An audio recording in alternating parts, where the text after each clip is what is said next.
After a 33-year leave of absence from his alma mater, I am pleased to present to you Dr. William Gates.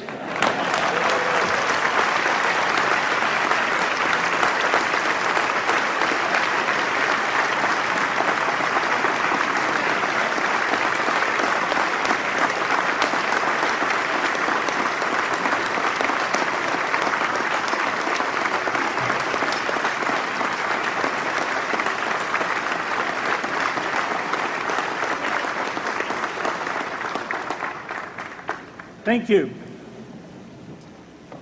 President Bach, former President Rudenstein, incoming President Faust, members of the Harvard Corporation and the Board of Overseers, members of the faculty, parents, and especially the graduates. I've been waiting more than 30 years to say this. Dad, I always told you I'd come back and get my degree.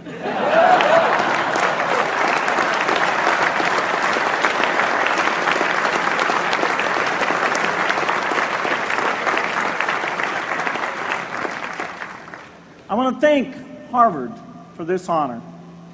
I'll be changing my job next year, and it will be nice to finally have a college degree on my resume. I applaud the graduates for taking a much more direct route to your degrees. For my part, I'm just happy that the Crimson called me Harvard's most successful dropout. I guess that makes me valedictorian of my own special class. I did the best of everyone who failed. But I also want to be recognized as the guy who got Steve Ballmer to drop out of business school.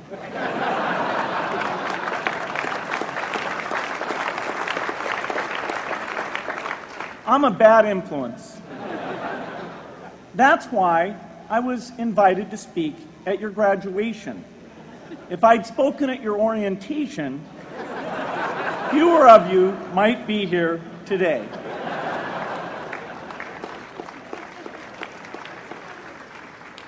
Harvard was a phenomenal experience for me.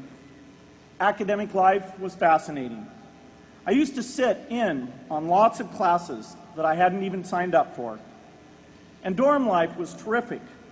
I lived up at Radcliffe in Currier House. There were always a lot of people in my dorm room late at night discussing things because everyone knew that I didn't worry about getting up in the morning. That's how I came to be the leader of the antisocial group. We clung to each other as a way of validating our rejection of all those social people. Radcliffe was a great place to live. There were more women up there, and most of the guys were math science types.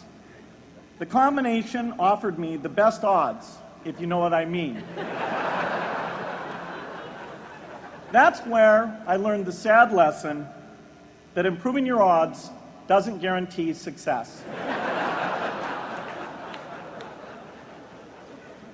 One of my biggest memories of Harvard came in January 1975 when I made a call from Currier House to a company in Albuquerque, New Mexico that had begun making the world's first personal computer. I offered to sell them software. I worried they would realize I was just a student in a dorm and hang up on me. Instead, they said, "We're not quite ready. Come see us in a month," which was a good thing because we hadn't written the software yet.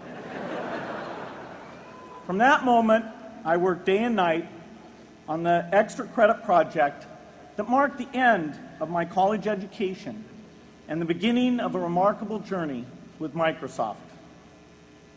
What I remember above all about Harvard was being in the midst of so much energy and intelligence. It could be exhilarating, intimidating, sometimes even discouraging, but always challenging. It was an amazing privilege, and though I left early, I was transformed by my years at Harvard, the friendships I made, and the ideas I worked on. But taking a serious look back, I do have one big regret. I left Harvard with no real awareness of the awful inequities in the world, the appalling disparities of health and wealth and opportunity that condemn millions of people to lives of despair. I learned a lot here at Harvard about new ideas in economics and politics. I got great exposure to the advances being made in the sciences. But humanity's greatest advances are not in its discoveries, but in how those discoveries are applied to reduce inequity.